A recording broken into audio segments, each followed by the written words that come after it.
এই দেখো আমার হচ্ছে র ফেস, একদম র ফেস, দেখছো?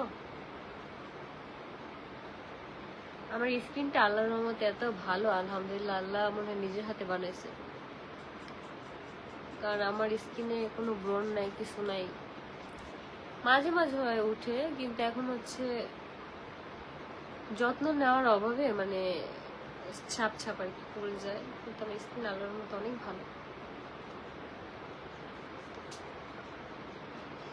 ওই বাড়ি আবার যাবে? কখনোই না, প্রশ্নই আসে না। আমি তো যেতে চাই না, আমি কখনোই যেতে চাই না। কারণ যেখানে একটা মানুষের ভ্যালু নাই, কোনো দাম নাই, কোনো কিছুর কোনো গুরুত্ব নাই, আমার মনে হয় সেখান থেকে না, মানে সেখান থেকে মানে চলে আসাটাই বেটার। আর সেই বিষয়গুলা স্কিপ করাও বেটার। আমি চাচ্ছি আমার দিক থেকে স্কিপ করতে, কিন্তু আমি পারতেছি না। সবাই মিলে আমাকে একদম মানে ওইভাবে রাখতেছে যাতে আমি স্কিপ না করি, আমি তাদের নিয়ে কিছু বলি।